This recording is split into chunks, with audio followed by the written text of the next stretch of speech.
నమస్తే. నా పేరు Krishnamraju VVR, president Andhra Pradesh editors association, editor, journalist, news and views magazine.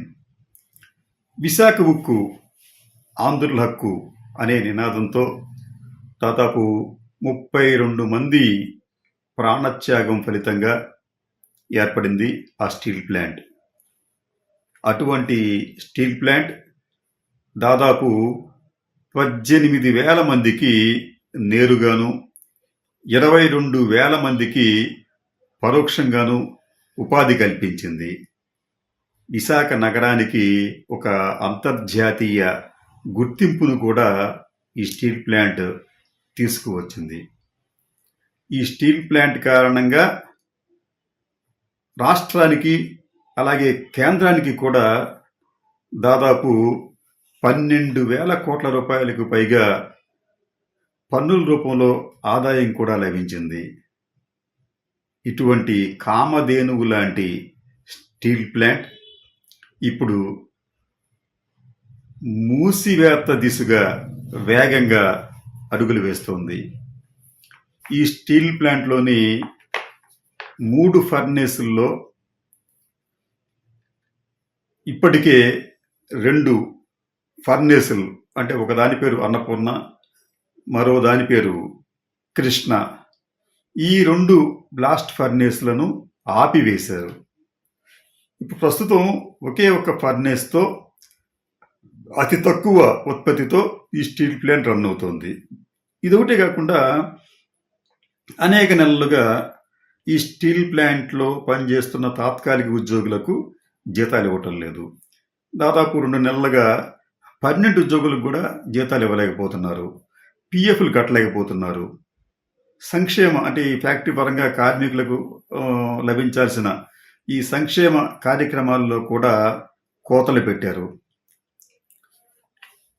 కార్మికులు దాదాపు 1300 రోజుల నుంచి ఆందోళన చేస్తున్నప్పటికీ కూడా కేంద్ర ప్రభుత్వం స్పందించడం లేదు. నిజానికి గత 2 నెలలుగా ఈ ఉద్యమాలు మరింత తీవ్ర రూపం దాల్చాయి. దానికి కారణం ఏమిటంటే కార్మిక సంఘాలకి ఒక విషయం అవగతమవుతోంది. అదేమిటంటే దీనిని మూసివేసే దిశలో కేంద్రం అడుగులు వేస్తోంది. అందుకనే ఈ బ్లాస్ట్ ఫర్నేసులను కూడా పూర్తిగా నిలిపివేస్తోంది అనే అనుమానంతో గత 2 నెలలుగా వారు తమ ఆందోళన కార్యక్రమాలను ఉధృతం చేశారు. ఇక్కడ వీరికి నైతికంగాను లేకపోతే ఇతరత్రా కూడా మద్దతు ఇవ్వవలసిన బాధ్యత రాష్ట్ర ప్రభుత్వం మీద ఉంది. ఎందుకంటే ఈ రోజున కేంద్రంలోనూ రాష్ట్రంలోనూ అధికారంలో ఉన్న పార్టీ, అధికారంలో ఉన్న కూటమి ఎన్డీఏ కూటమి. ఈ కూటమికి చెందిన చంద్రబాబు నాయుడు, పవన్ కళ్యాణ్ గారు గతంలో ఈ సమస్యకు సంబంధించి చేసిన వాగ్దానాలను కార్మికులు కానీ రాష్ట్ర ప్రజలు కానీ మర్చిపోరు. మేము అధికారంలోకి వస్తాం, వచ్చిన వెంటనే ఈ సమస్యను మేము పరిష్కరిస్తాం, అన్ని కార్మిక సంఘాల ప్రతినిధులను కూడా మేము ఢిల్లీ తీసుకెళ్ళి ప్రధాని మోడీ గారితో ఇంటర్వ్యూ ఇప్పిస్తామని చెప్పి కూడా చంద్రబాబు నాయుడు గారు చెప్పారు. అలాగే పవన్ కళ్యాణ్ గారు అయితే నేను మీకోసం ఎటువంటి త్యాగాలకైనా సిద్ధమే, అయితే నేను ఒక్కడనే చేయటం కాదు, మీరు రోడ్డు మీదకి రావాలి, మీరు ఉద్యమాలు చేయాలి, నేను మీకు తోడుగా ఉంటానని చెప్పి అన్నారు ఆయన. కానీ అధికారంలో వచ్చేది వారు దాదాపు 3 నెలలు అవుతున్నప్పటికి కూడా ఈ సమస్య పరిష్కారానికి ఇప్పటి వరకు వారిద్దరూ కార్మికులను కలిసిన దాఖలాలు లేవు. ఇదే సమయంలో ఈ ఎన్డీఏలో భాగస్వామిగా ఉన్న భారతీయ జనతా పార్టీ, ఆ పార్టీ నాయకుడు కేంద్ర ఈ భారీ పరిశ్రమల శాఖ మంత్రి శ్రీనివాస వర్మ గారైతే చాలా నిర్మోహమాటంగా పెట్టుబడుల ఉపసంహరణ అనేది కేంద్ర ప్రభుత్వ విధానం, దాంట్లో భాగంగానే విశాఖ ఉక్కులో కూడా పెట్టుబడులను కేంద్రం ఉపసంహరించుకుంటుందని చెప్పి ఆయన ఘంటాపథంగా చెప్పారు. అలాగే గతంలో గంటా శ్రీనివాసరావు గారు విశాఖ ఉక్కు కోసం ఎటువంటి త్యాగాలైనా చేస్తానని చెప్పి తన శాసనసభ్యత్వానికి రాజీనామా చేశారు. ఇప్పుడు ఆయన జాడ కూడా కనిపించడం లేదు. ఇవన్నీ చూస్తూ ఉంటుంటే రాష్ట్రంలో ఉన్న ఈ ప్రధాన పార్టీలు అయితే ఏవైతే ఉన్నాయో, అంటే అధికారంలో ఉన్న జనసేన కావచ్చు, టీడీపీ కావచ్చు, ఈ రెండు పార్టీలు కూడా కేంద్ర ప్రభుత్వ అడుగులకు మడుగులొత్తుతున్నట్లుగా కనిపిస్తోంది. అంతే తప్ప ఇప్పటి వరకు కూడా కేంద్రానికి ఒక డిమాండ్ చేయలేదు, ఒక విజ్ఞప్తి చేయలేదు, ఒక వినతి కూడా పంపించలేదు.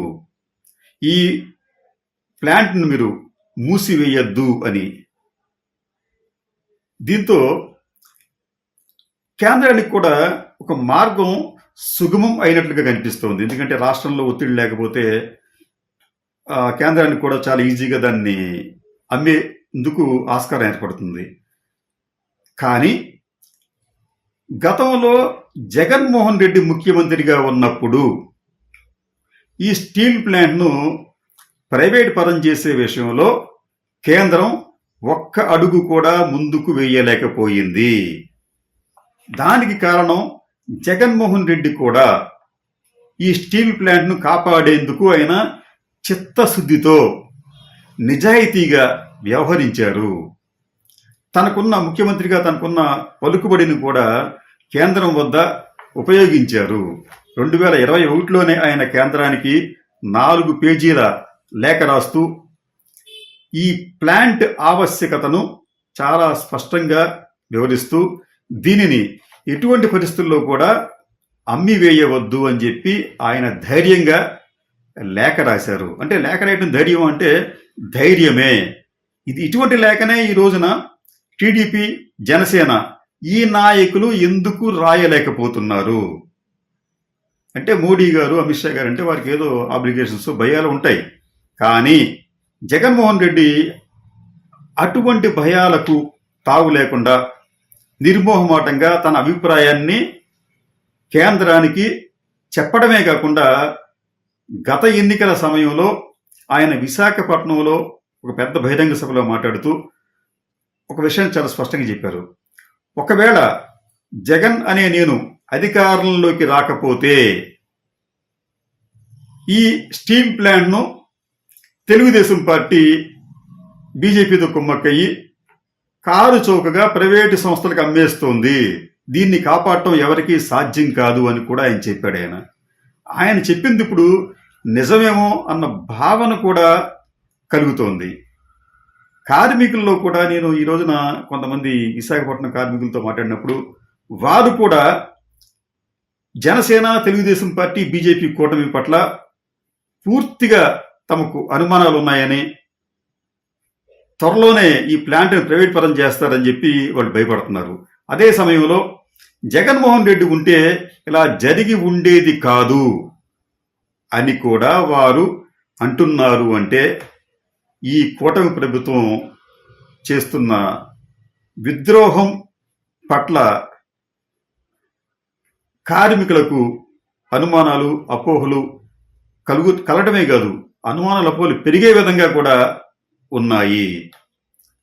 నిజానికి ఈ ప్లాంట్ అనేది నష్టాల పాలైందని చెప్పి అంటున్నారు, కానీ చాలా సంవత్సరాల పాటు లాభాల బాటలో నడిచింది. మీకు ఫర్ ఎగ్జాంపుల్ వాళ్ళు ఈ ప్లాంట్కి వ్యతిరేకంగా ఉన్న కేంద్రం కావచ్చు, లేకపోతే కొంతమంది వ్యక్తులు కావచ్చు, వాళ్ళు చెప్తున్న గణాంకాలు ఏమిటంటే ఈ ప్లాంట్కి 2016లో 1,604 కోట్ల రూపాయల నష్టం వాటిల్తే 2017లో 1,263 కోట్ల రూపాయలు, 2018లో 1,369 కోట్ల రూపాయల నష్టం వాటిల్లింది అన్నారు. అయితే ఇదే మీకు 2021-22లో ఇదే ప్లాంట్కి 940 కోట్ల రూపాయల ప్రాఫిట్ బిఫోర్ ట్యాక్స్ కట్టడానికి ముందు ఈ ప్లాంట్కి 940 కోట్ల రూపాయల లాభం వచ్చింది. అంటే ఈ ప్లాంట్ సరిగ్గా దీన్ని వాళ్ళు నిర్వహిస్తే ఈ ప్లాంట్ అనేది నవరత్నాల్లో ఒకటిగా ఉన్న ఈ విశాఖ స్టీల్ ప్లాంట్ అనేది ఎప్పటికీ మూసివేయడానికి ఆస్కారం లేదు.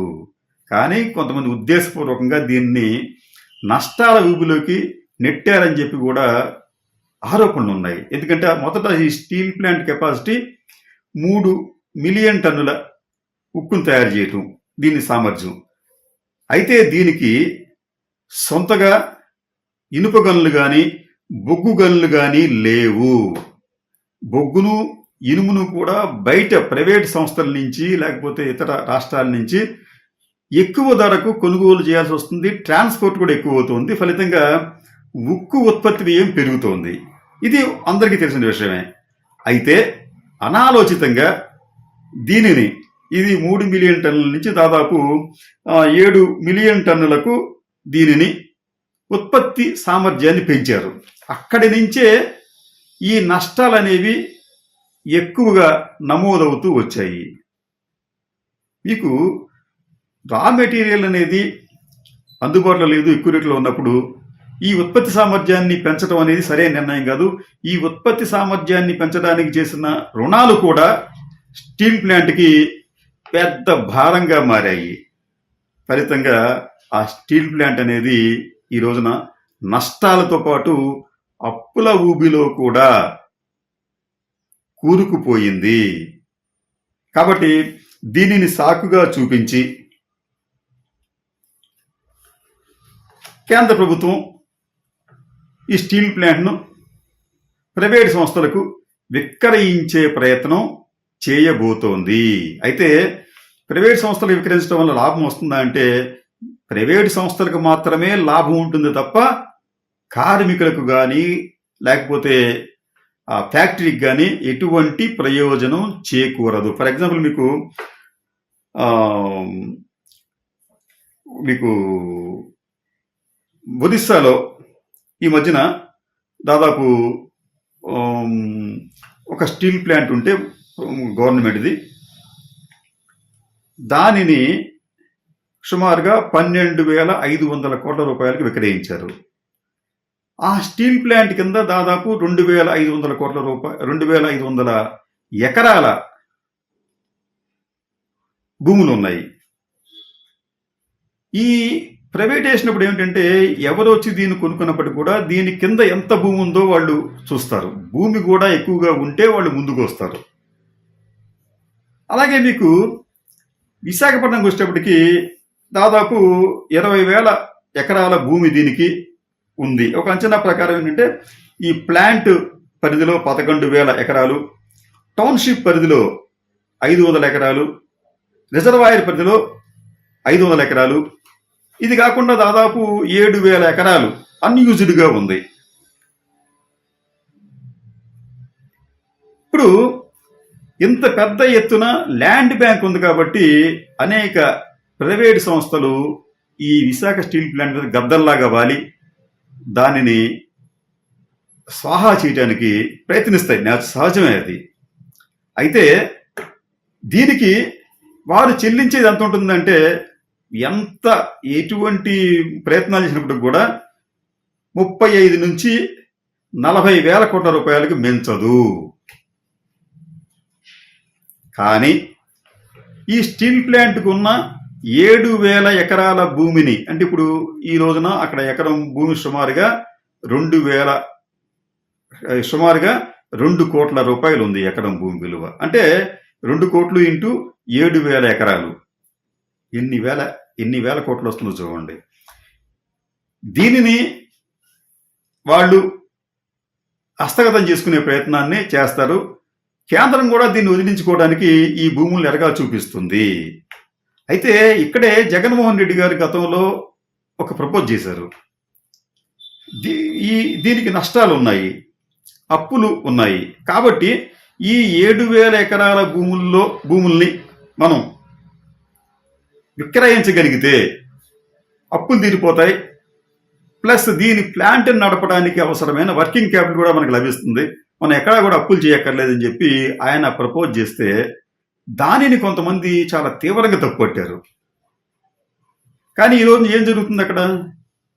మొత్తం భూములతో పాటు ప్లాంట్తో పాటు అన్నీ కూడా కేంద్రం అమ్మి వేయటానికి వడివడిగా అడుగులు వేస్తోంది. దానికి జనసేన, టీడీపీ లాంటి పార్టీలు కూడా నిమ్మకు నీరెత్తినట్లుగా చేష్టలుడిగి చూస్తున్నాయే తప్ప ఈ విక్రయాన్ని ఆపేందుకు గాని, ఈ ప్లాంట్ రివైవల్కి గాని వారు ఎటువంటి ప్రయత్నాలు చేయటం లేదు. వీరి వలన అంటే ఒక రకంగా చెప్పాలంటే జగన్మోహన్ రెడ్డి ఓడిపోవటం అనేది స్టీల్ ప్లాంట్కి, అలాగే స్టీల్ ప్లాంట్ కార్మికులకి, విశాఖకు కూడా ఒక శాపం అనే మనం భావించాలి.